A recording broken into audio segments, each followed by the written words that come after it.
الحمد للہ الذی ذی العزت والعلا والصلاة والسلام علی سید الانبیاء شمس الضحیٰ بدر الدجا نور الہدی منبع الجود والعطا اما بعد اعوذ باللہ من الشیطان الرجیم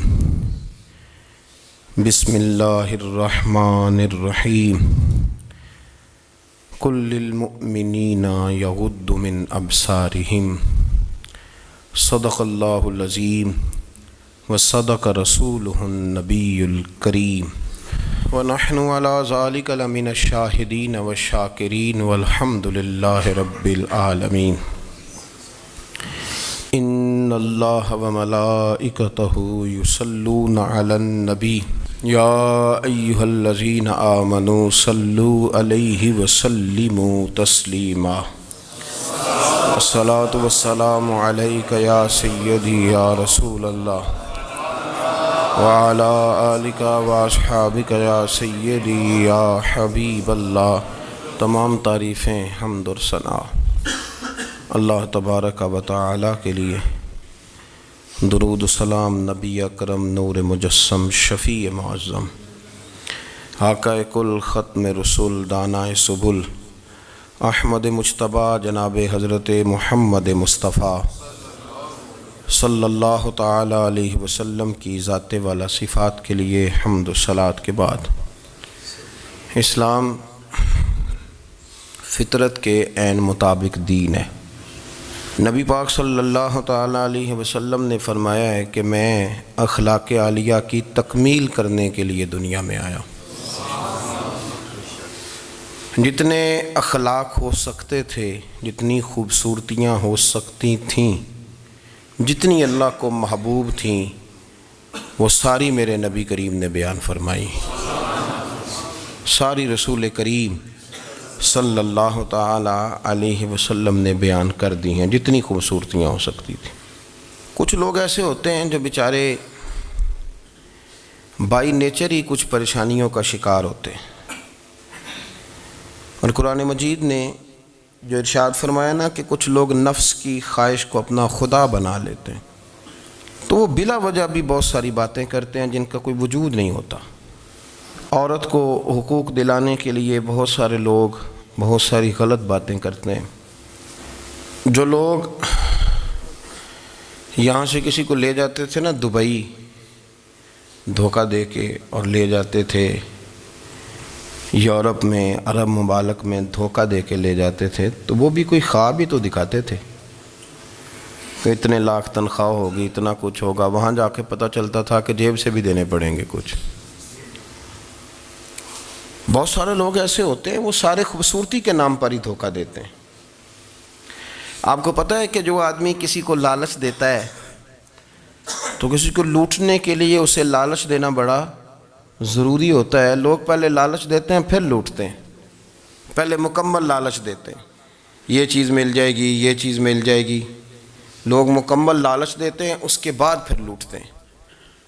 اور اگر لالچ نہ دیں تو کوئی آدمی قابو آئے گا؟ لوگ لوٹتے ہیں لالچ دے کر۔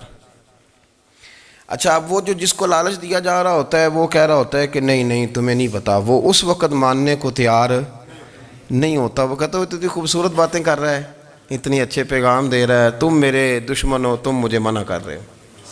ہوش تب آتی ہے کہ جب سب کچھ لٹ جاتا ہے۔ عورت کو ویسے بھی قابو کرنا بڑا آسان ہوتا ہے۔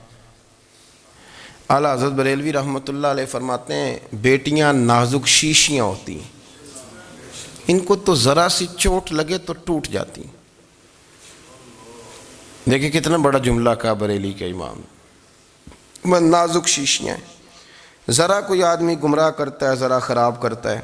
اب دیکھیں نا، یہ جو بچیوں کو بچے مس گائیڈ کرتے ہیں، انہیں بڑے بڑے خواب دکھاتے ہیں، وہ بیچاری ماں باپ کو چھوڑ کے، بہن بھائی کو چھوڑ کے اس کے ساتھ شادی کرتی ہے، پھر جو اس کا بعد میں حشر ہوتا ہے، آپ ادلیاں نو سردار پہن تکے تے شرما والیاں نو جھوٹے ڈولیاں دے۔ پھر وہ بیچاری ماں باپ رکھتے نہیں، وہ ظلم کرتا ہے تو کتنی بڑی تکلیف میں وہ بچی آ جاتی۔ نازک شیشی ہوتی ہے نا تو ٹوٹ جاتی. یہی حال اب جدید خواتین اور یہ جو کچھ اینکر پرسن ہیں، یہ اصل میں نا یہ آپ کو سیاست سکھاتے ہیں، لیکن یہ مادر پیدر آزاد لوگ ہیں، بالکل آزاد. یہ تو علماء شور نہ کریں، بات نہ کریں، گفتگو نہ کریں، مشائخ بات نہ کریں، اور یہ جو کچھ سنجیدہ اور دینی طبقہ ہے یہ کچھ شور نہ کرے، یہ تو روڈوں پہ ننگے ہو کے آ جائیں معاذ اللہ. خوفناک نظریہ رکھتے ہیں یہ لوگ. عورت کو کہتے ہیں تیرے حقوق ہم تجھے لے کے دیں گے. مثلاً وہ کون سا حق ہے جو تم نے لے کے دینا ہے؟ میرے نبی کریم صلی اللہ علیہ وسلم نے اس کو بیٹی بھی بنایا ہے، اس کو بہن بھی بنایا ہے، اس کو ماں بھی بنایا ہے، اسے بیوی کا عالی شان رتبہ بھی عطا فرمایا ہے.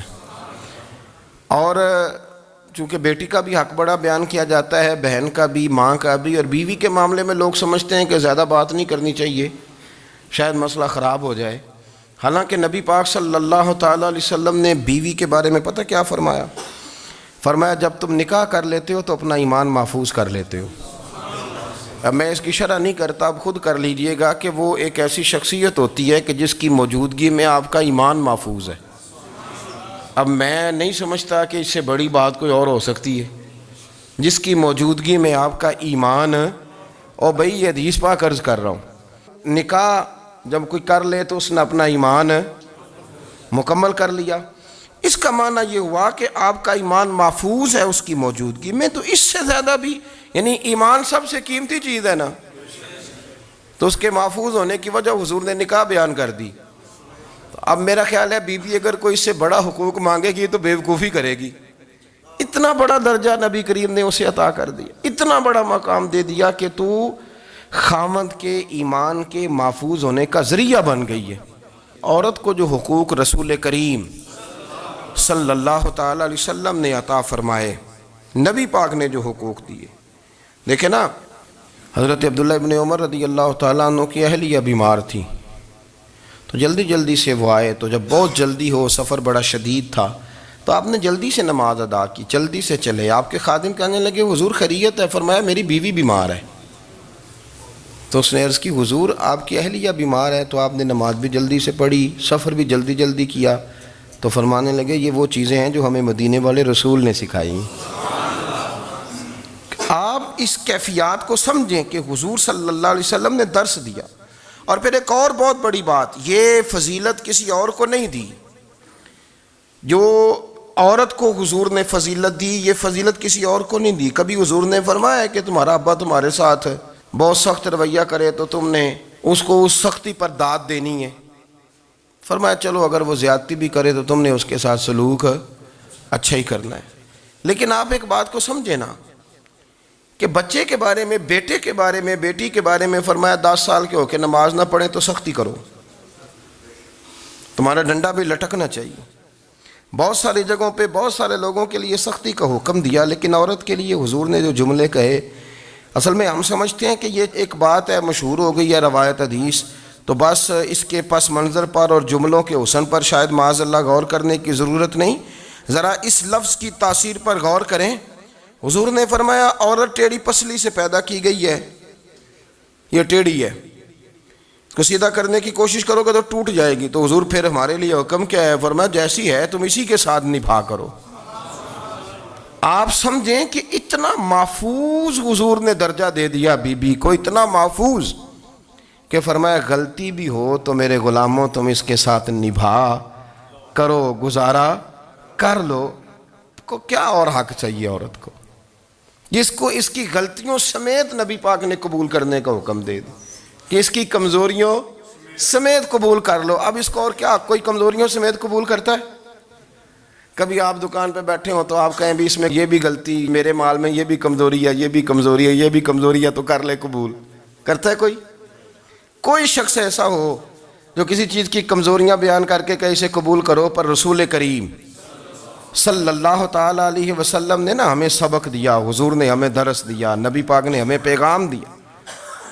فرمایا یہ ٹیڑھی ہے، سیدھی کرنے کی کوشش کرو گے تو بیچاری ٹوٹ جائے گی، تو اس کے ساتھ نبھا کر جاؤ. آپ میری بات کو سمجھیے گا. چلیں میں اس پر ایک اور بخاری مسلم کی حدیث پڑھتا ہوں. حضرت سلمان فارسی رضی اللہ تعالیٰ عنہ اور حضرت ابو دردہ کے درمیان بھائی چارہ تھا۔ مکے سے مدینے جب لوگ آئے تو حضور نے بھائی بھائی بنایا تھا، ان کے درمیان بھائی چارہ تھا، تو ابھی پردے کی آیات نازل نہیں ہوئی تھیں تو لوگ ایک دوسرے کی طرف جاتے تھے۔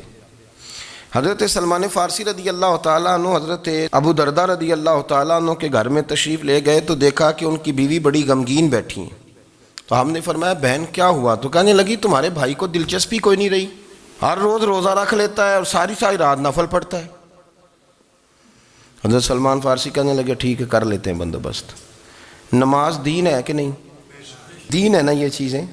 لیکن حضرت سلمان فارسی جناب ابو دردہ سے کہنے لگے آج میں نے تیرے گھر میں رہنا رات کو، کیونکہ وہ تو ساری رات نماز پڑھتے تھے، نفل پڑھتے تھے۔ انہوں نے کہا ٹھیک ہے، ایک بستر لا کے بچھا دیا حضرت سلمان فارسی کے لیے۔ سلمان فارسی فرمانے لگے دوسرا بھی لا۔ کہا وہ کیا کرنا ہے؟ فرمانے لگے تو نے بھی سونا ہے، میں نے بھی سونا ہے، تو نے بھی سونا ہے، عشاء پڑھیں گے اور پھر دونوں سوئیں گے۔ کہا میں نے تو نماز پڑھنی ہے۔ فرمایا تہجد کے وقت اٹھ کے پڑھیں گے، اللہ کے رسول بھی رات آخری حصے میں جا کے نماز پڑھتے ہیں۔ ادھر ساتھ سلا لیا، وہ تھوڑی کو دیر سوئے، اب عادت تھی ساری رات اٹھنے کی، ذرا اٹھنے لگے بستر سے تو حضرت سلمان فارسی فرمایا چپ کر کے سو جا، وہ بڑی رات پڑی ہوئی، چپ کر کے سو جا۔ وہ لیٹ گئے، پھر اٹھنے لگے تو فرمایا سو جا چپ کر کے، بڑا ٹائم ہے۔ سحری کے وقت اٹھے، نفل پڑھے، ان کا ارادہ تھا روزہ رکھنے کا، تو فرمانے لگے کل رکھا تھا نا نفلی روزہ؟ جی رکھا تھا۔ پرسوں بھی رکھا تھا، ترسوں بھی رکھا تھا۔ فرمایا آج نہیں رکھنا، آج میں تیرا مہمان ہوں، سارا دن کٹھے مل کے روٹیاں کھائیں گے، آج نہیں روزہ رکھنا، سلا دیا۔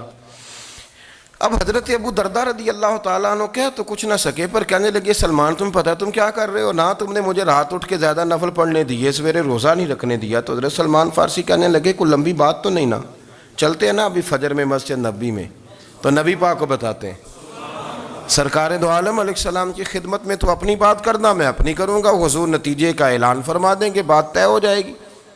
حاضر خدمت ہوئے، عرض کی یا رسول اللہ صلی اللہ تعالیٰ علیہ وسلم یہ ساری رات نفل پڑھتے ہیں، ہر روز روزہ رکھتے ہیں، ان کی اہلیہ غمگین بیٹھی ہیں، حکم فرمائیں۔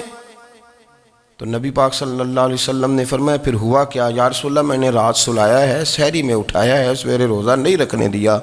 نبی پاک نے فرمایا سلمان فارسی نے ٹھیک کیا ہے، سلمان فارسی نے ٹھیک کیا۔ پھر حضور نے فرمایا، نبی کریم نے فرمایا ابو دردہ تیرے اوپر اگر اللہ کا حق ہے، اس کے رسول کا حق ہے، دین کا حق ہے، تو فرمایا تیری آنکھ کا بھی تیرے اوپر حق ہے، تیرے وجود کا بھی تیرے اوپر حق ہے۔ یہ حضور نے فرمایا تیرے بچوں کا بھی تیرے اوپر حق ہے، تیری بیوی کا بھی تیرے اوپر حق۔ اس حق کو بھی سمجھے، حقوق اللہ بھی ہیں، پر تیری آنکھ کا بھی تیرے اوپر کیا مانا کہ تیری آنکھ سونا چاہتی ہے تو اسے سلا بھی، تیرے وجود کا بھی تیرے اوپر حق، تو تیرا وجود آرام کرنا چاہتا ہے تو اسے آرام بھی کرا۔ اور پھر وہاں نبی پاک صلی اللہ علیہ وسلم نے فرمایا میں تم سب، سننا یہ لفظ حدیث کے، حضور نے اسی موقع پر فرمایا میں تم سب سے زیادہ اپنے رب کو جانتا ہوں اور میں تم سب سے بڑھ کر اپنے رب سے ڈرتا ہوں۔ حضور فرمانے لگے میں روزہ بھی رکھتا ہوں، افطار بھی کرتا ہوں، یعنی کبھی رکھتا ہوں اور کبھی نہیں رکھتا۔ فرمایا میں نفل بھی پڑھتا ہوں اور اپنی بیویوں کو وقت بھی دیتا ہوں۔ سرکار مسجد میں بھی آتے تھے، نواسوں کے ساتھ کھیلا بھی کرتے تھے، ان کے ساتھ پیار بھی کرتے تھے۔ تو اتنے بڑے حقوق حضور نے بیان فرمائے عورتوں کے کہ تمہاری بیوی کا بھی تمہارے اوپر۔ لو ایک حدیث بخاری کی اور یہاں بیان کر دیتا ہوں۔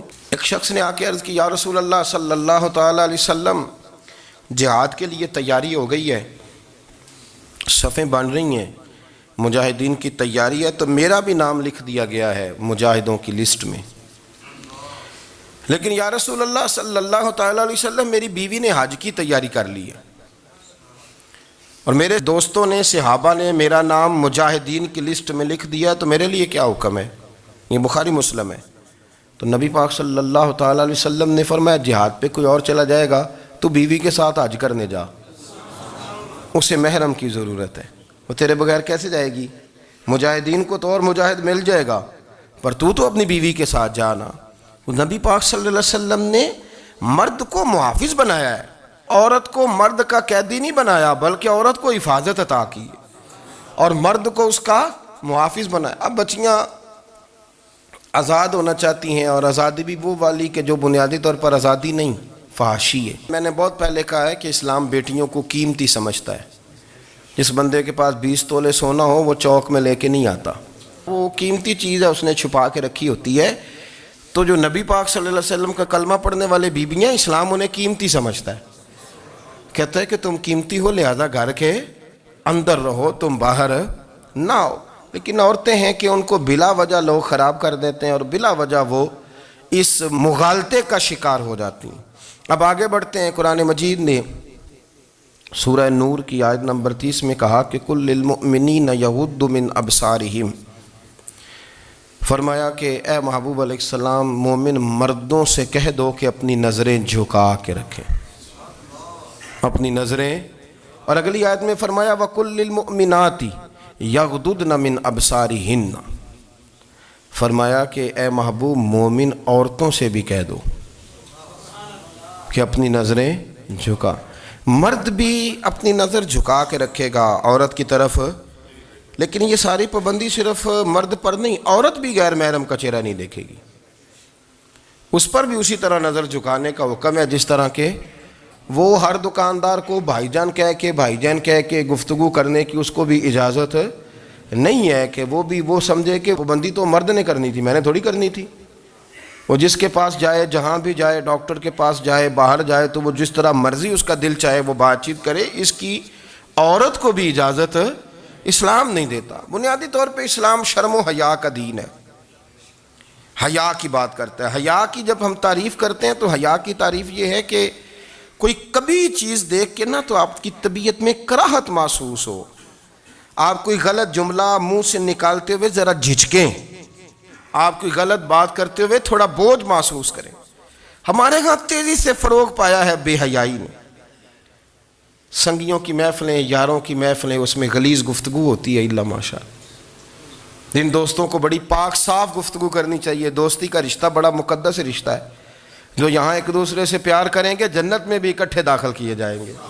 شرط یہ ہے کہ پیار اللہ رسول کی رضا کے لیے ہو، لیکن اس کے اندر اگر آپ کی گفتگو کچی ہو، کمزور ہو، فحاشی والی ہو، عریانی والی ہو، وہ ہمارے ہاں تو اب اس کو لوگ فیشن سمجھتے ہیں، اس کو مردانگی کی علامت سمجھتے ہیں کہ وہ جی ساری باتیں جی وہاں ہو گئیں، اور جس کا جو جی چاہا اس نے کہا۔ آپ جب حیا کے دائرے میں ہوتے ہیں تو آپ خود بھی سکون محسوس کرتے ہیں۔ دیکھیں نا، آپ کو نیند سکون سے کہاں آتی ہے؟ جہاں کمرہ بند ہو، چاروں جانب دیوار ہے، اوپر چھت ہے، خالی دروازہ بھی کھلا ہوا ہونا تو جب بندہ سکون لینا چاہتا ہے تو کہتا ہے یار ذرا دروازہ ذرا بند کر دو۔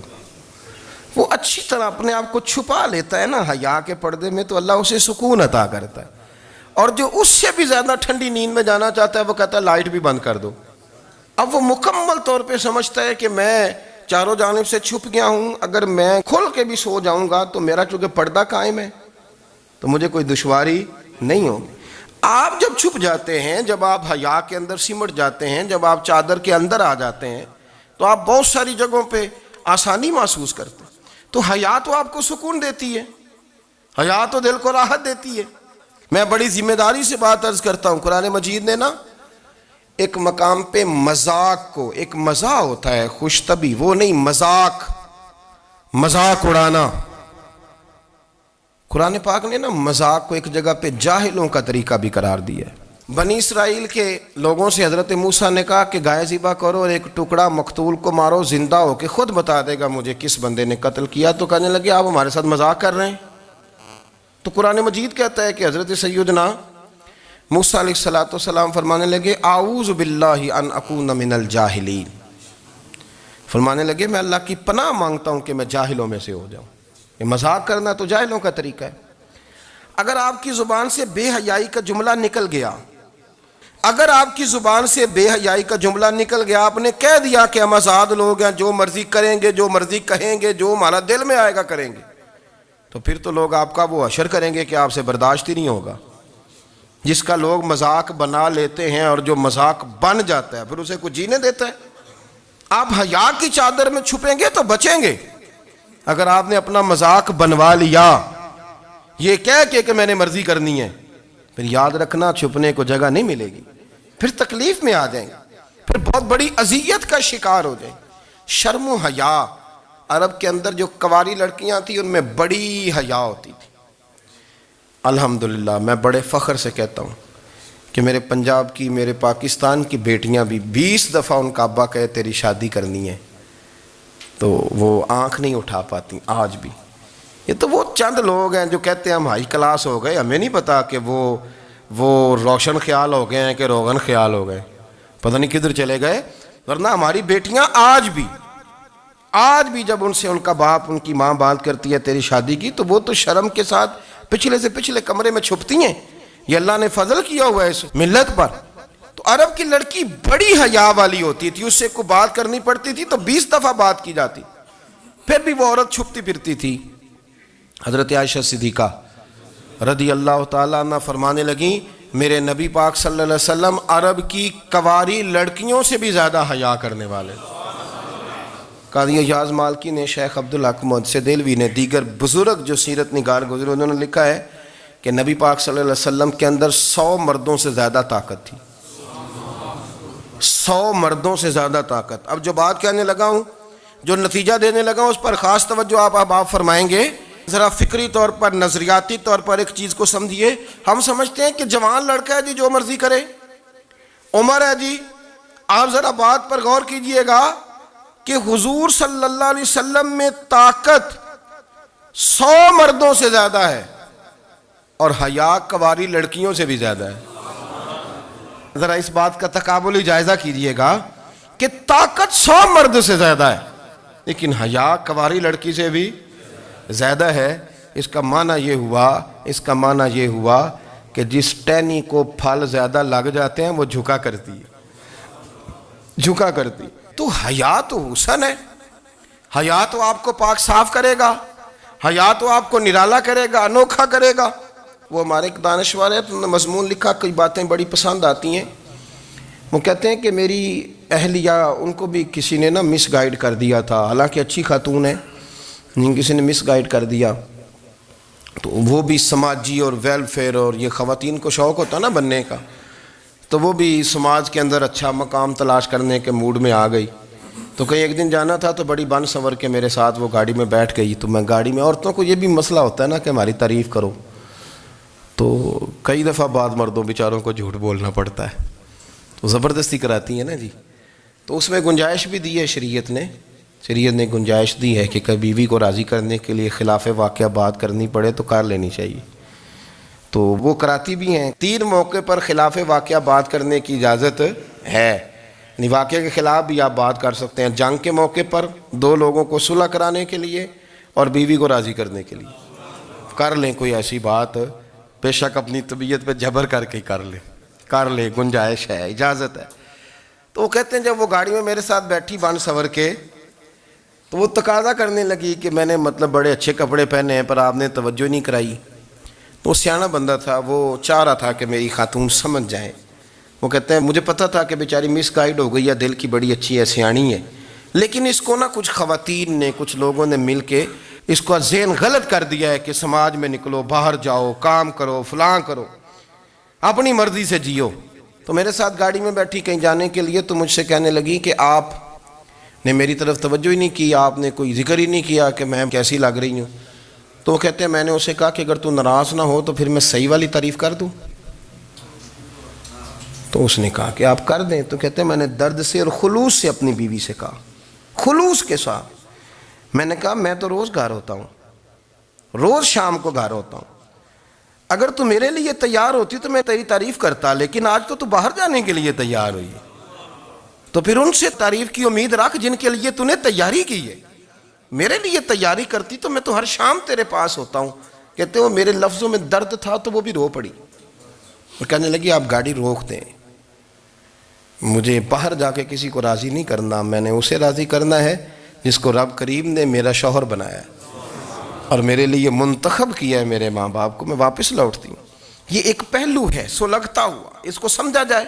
رسول کریم صلی اللہ علیہ وسلم عرب کی کواری لڑکیوں سے زیادہ حیا والے تھے، کواری لڑکیوں سے زیادہ حضور حیا فرمایا کرتے تھے۔ جب خانہ کعبہ کی مکہ شریف میں تعمیر ہو رہی تھی نا، اہل عرب اس کو تعمیر کر رہے تھے، تو نبی پاک صلی اللہ علیہ وسلم اپنے چچا حضرت عباس کے ساتھ خانہ کعبہ کی تعریف میں مصروف تھے۔ تو عرب کے لوگ چونکہ لمبا کرتا پہنتے تھے پیروں تک، تو نیچے اگر کسی وقت کوئی چیز نہیں بھی ہوتی تھی تو کسی کو وہ نظر نہیں آتی تھی، چونکہ پردہ رہتا تھا، ایک لمبا کرتا پہنا ہوا ہوتا تھا۔ تو جب بچے، سرکار کی عمر مبارک بھی ابھی تھوڑی تھی، تو اس طرح بچے جب نکلتے تو وہ کئی دفعہ اپنی تہمت اتار دیتے نیچے سے، اور کوئی مزدوری کرنے لگتے تو 3-4 طے کر کے نا تہمت کی کندھے پہ رکھ لیتے، جس طرح کبھی دیہاتوں میں لوگ کپڑا سر پہ رکھتے تھے کہ اوپر اگر کوئی وزنی چیز رکھیں گے تو وہ تکلیف نہیں دے گی۔ نبی پاک صلی اللہ علیہ وسلم بھی سب لوگوں کے ساتھ خانہ کعبہ کی تعمیر میں شامل تھے۔ تو حضرت عباس رضی اللہ تعالیٰ عنہ نے کہا حضور سے، ابھی اعلان نبوت بھی نہیں فرمایا تھا، بھتیجے آپ بھی تہمت اتاریے، یہ صحیح مسلم میں حدیث موجود ہے، اور اس کو کندھے پہ رکھ لیجیے، آپ اینٹیں اٹھا اٹھا کے لا رہے ہیں تو ذرا آپ کو تکلیف نہیں ہوگی۔ تو سرکار دو عالم صلی اللہ علیہ وسلم سے یہ بات کہی، اور پھر جلدی سے حضور کی تہمت کو نکال کے نا، حالانکہ لمبا کرتا پہنا ہوا ہے، تو وہ جیسے ہی ان کے کندھے پہ رکھا اینٹیں رکھنے کے لیے، تو سرکار تو زمین پہ گر گئے، بے ہوش ہو گئے، آنکھیں آسمان کی طرف، اور پھر حضور پکار رہے ہیں آزاری آزاری آزاری، میرا تہمت دے دو، میرا تہمت دے دو۔ کبھی کوئی شخص اس وجہ سے بھی بے ہوش ہوا ہے کہ میرے وجود سے کپڑا اتر گیا ہے؟ حالانکہ سرکار پر وہ بے ہوشی بھی نبی پاک کا وہ جو غلبہ ہے نا شرم و حیا کا، اس کی وجہ سے ہوئی، ورنہ تو حضور فرماتے ہیں کہ میری آنکھیں سو جاتی ہیں، دل تو میرا اس عالم میں بھی جاگتا رہتا ہے۔ تو سرکار زمین پہ تشریف لے آئے، آنکھیں میرا تہمت دے دو، میرا تہمت دے دو، تو جلدی سے انہوں نے تہمت دیا تو حضور نے باندھ لیا، پھر طبیعت مبارک میں تسلی ہوئی۔ یعنی ہم اس رسول کے غلام ہیں کہ جن کے تو وجود سے کپڑا اتر جائے تو حضور برداشت نہیں کرتے، قبول نہیں فرماتے، تکلیف شروع ہو جاتی۔ لیکن یہاں نوجوان ہیں اور بڑا قد کاٹ ہے اور بڑے بڑے سمجھدار لوگ ہیں، گرمی آتی ہیں تو شارٹ کپڑے پہن کے گھومتے ہیں، ان کو خیال نہیں کہ یہ وہ والا لباس ہے جو باہر تو کیا گھر میں اماں کے سامنے نہیں پہننا چاہیے، بہنوں اور بیٹیوں کے سامنے نہیں پہننا چاہیے۔ آپ کی گفتگو میں شرم و حیا ہو، آپ کے لب و لہجے کے اندر حسن ہو۔ آپ کو پتہ ہے نبی پاک صلی اللہ علیہ وسلم نے فرمایا میری امت میں سب سے زیادہ حیا کرنے والے عثمان غنی ہیں، عثمان غنی سب سے زیادہ حیا کرنے والے۔ آپ فرمایا کرتے تھے جب سے حضور کا چہرہ دیکھا ہے میں نے کبھی اپنی شرمگاہ بھی نہیں دیکھی، میں نے آنکھوں کا وضو نہیں توڑا، اور جب سے حضور کے دست مبارک میں نے بیعت کے لیے سیدھا ہاتھ بڑھایا تو پھر سیدھا ہاتھ میں نے کبھی گندگی کو نہیں لگایا۔ حیات، آپ باتھ روم کے اندر بھی غسل فرماتے تھے تو کپڑوں سمیت کرتے تھے۔ کسی نے کہا حضرت جی واش روم کے اندر کیوں نہیں کپڑے اتارتے؟ آپ فرمانے لگے باہر بندوں سے حیا کرتا ہوں، اندر جاتا ہوں تو رب سے حیا نہیں شروع ہو جاتا، وہ تو دیکھ رہا ہے نا۔ تو میں جو بات آپ کی خدمت میں عرض کرنا چاہتا ہوں اس کو آپ سمجھیے گا میرے عزیز، کہ شرم والا مزاج، گفتگو بھی شرم والی، آنکھیں بھی شرم والی، لباس بھی شرم والا، دوستی یاری بھی شرم والی، بہت ساری ایسی باتیں۔ دیکھیں نا آپ ذرا، میں نے کہا کہ باتوں کو سن کے گزر نہ جایا کریں، اس کی گہرائی پر غور کریں۔ حضور علم کا سمندر ہے، سرکار سے زیادہ علم دنیا میں کسی کے پاس موجود نہیں ہے، اور صحابہ کو موقع ملا ہوا ہے اس سمندر سے فیض لینے کا، لیکن ان کی حالت یہ ہے کہ حضرت علی المرتضیٰ فرماتے ہیں 14 دن گزر جاتے، حضور سے کوئی سوال پوچھنا ہوتا تھا پر میں شرم کے مارے نہیں پوچھ پاتا تھا۔ 14 دن بخاری شریف میں موجود ہے۔ ایک دن نبی پاک صلی اللہ علیہ وسلم نے پوچھا صحابہ سے کہ وہ کون سا درخت ہے جس کے پتے نہیں گرتے، اور وہ درخت اس طرح ہے جس طرح مومن ہوتا ہے، وہ درخت میرے مومن کی طرح بتاؤ۔ حضرت عبداللہ ابن عمر فرماتے مجھے پتا تھا کہ وہ کھجور کا درخت ہے، لیکن چونکہ ابو بکر صدیق بھی بیٹھے ہیں، عمر فاروق بھی بیٹھے ہیں، مولا علی بھی بیٹھے ہیں، عثمان غنی بھی بیٹھے ہیں، اتنے جید لوگ بیٹھے ہیں، تو مجھے حیا آتی تھی کہ میں کیوں جواب دوں۔ کہتے ہیں سرکار نے کئی دفعہ پوچھا، لوگوں نے کئی اور درخت بتائے، پر فرمایا تمہارا جواب درست نہیں ہے۔ آپ حیا کے اس پہلو پر غور کریں کہ سوال کا جواب آتا ہے، سوال کا جواب، یعنی مجھے سوال کا جواب آتا اور پھر میں دوں نہ، مجھے بدعزمی نہ ہو جائے گی؟ یہ کیسے ممکن ہے کہ میری رات گزر جائے، مجھے پتا بھی تھا اور میں نے بتایا نہیں؟ بہت سارے لوگ آ کے بہت ساری باتیں بتاتے ہیں، بہت ساری باتیں وہ سمجھاتے ہیں، تو ہم غور سے ان کا چہرہ دیکھنے لگ جاتے ہیں، کہتے ہیں یار اس کا تو دعویٰ تھا کہ میں سمجھنے آتا ہوں، تو یہ تو ہمیں سمجھا رہا ہے، چلو الحمدللہ ہم سمجھنے کو تیار ہیں۔ لیکن میرے عزیز پتہ بھی ہے جواب کا، علم بھی ہے، لیکن فرماتے ہیں میری حیا نے مجھے اجازت نہ دی کہ میں جواب دوں۔ آپ فرماتے ہیں پھر حضور سے صحابہ نے عرض کی کہ یا رسول اللہ آپ ہی بتا دیں وہ درخت کون سا ہے، تو حضور نے فرمایا بھئی وہ کھجور کا درخت ہے۔ تو آپ فرماتے ہیں میں دل میں کہہ رہا تھا کہ الحمدللہ میرا جواب درست ہے، حالانکہ میں نے جواب دیا ہی نہیں۔ تو لفظوں میں حیا، جملوں میں حیا، آنکھوں میں حیا، اٹھنے میں حیا، بیٹھنے میں حیا، چلنے میں حیا ایک خوبصورت حسن ہے۔ اور نبی پاک صلی اللہ علیہ وسلم نے فرمایا جب تو بے حیا ہو جائے نا پھر تو آزاد ہے، پھر تو جو مرضی کا، پھر تو جو۔ اس لیے بزرگ جب کسی کو بے حیا کہتے تھے نا، اللہ اکبر، اور جب کسی کو کہتے تھے نا یہ بے حیا ہے تو لوگ سمجھتے تھے کہ کوئی ہلکی سی بات کر دی ہے، لیکن ان کا معنی یہ ہوتا تھا کہ بس بھائی اب اس کے ساتھ کوئی کلام کرنے کی ضرورت ہے، اس کو اب اصلاح کی ضرورت نہیں، یہ بے حیا ہے۔ کیا معنی؟ کہ اب یہ جو اس کے دل میں آئے گا وہ کرے گا، جو اس کی طبیعت چاہے گی وہ کرے گا، اب یہ کسی پہلو بھی قابو آنے کو تیار، بے حیا ہو گیا۔ بے حیائی بہت بڑا عیب ہے۔ اور جو لوگ کہتے ہیں کہ ہمیں بالکل آزادی ہونی چاہیے، ہمارا اپنا جسم ہے تو ہماری اپنی مرضی چلے گی۔ ایک وزیر صاحب ہیں، پتہ نہیں میں ان کو جانتا تو نہیں، انہوں نے سینٹ میں تقریر کی ہے، میں نے ان کی بات سنی ہے۔ اس نے کہا نہیں بھائی، جسم رب کا ہے تو مرضی بھی تو رب کریم کی چلے گی، اور مرضی بھی اللہ کی۔ یہ مجھے تھوڑا سا مسئلہ ہے جسم پر، کبھی کبھی مجھے کثرت سفر سے الرجی ہو جاتی ہے۔ میرے ساتھ لوگ نا دل سے پیار کرتے ہیں، شاید ہی کوئی اچھا ڈاکٹر ہو جس تک میرے سنگی مجھے لے کے نہ گئے ہوں، پر جسم اللہ کا ہے نا، مرضی بھی جب وہ چاہے گا صحت دے گا۔ کیوں کچے کاموں میں لوگ پڑ گئے، کیوں غلط لوگ سوچ میں پڑ جاتے ہیں؟ یہ اسی کا ہے، اور جب وہ چاہے گا، آپ اس بات کو اچھے طریقے سے سمجھ لیں کہ جو اپنی مرضی چوکوں چوراہوں میں کر رہے ہوتے ہیں نا، جو مرضی گاندمند، وہ جانور ہوتے ہیں، وہ جانور ہوتے ہیں جو نہ چونک دیکھتے ہیں، نہ گلی دیکھتے ہیں، نہ انہیں پتہ ہوتا ہے کہ جگہ کون سی ہے۔ وہ انسان، میں نے کہہ دیا جو میں نے کہنا تھا، میں نے کہہ دیا، وہ جانور ہوتے ہیں۔ اور جو کچھ انسان ہوتے ہیں نا، ان کے اندر کچھ نہ کچھ پھر شرم حیا بھی ہوتی ہے۔ وہ چوکوں چوراہوں میں وہ حرکتیں اور وہ کام نہیں کرتے جو جانور کرتے ہیں۔ ان کے لیے بڑے پردے ہوتے ہیں، ان کے لیے بڑی باتیں ہوتی ہے، ان کے لیے بڑا کچھ ہوتا ہے۔ جو بالکل آزاد ہو جائے، کوئی پتہ نہ ہو کس وقت کیا کہنا ہے، کیا کرنا ہے، تو پھر وہ دائرہ انسانیت سے خارج ہو جاتا ہے۔ ہم آپ کو کیا دعوت دیں؟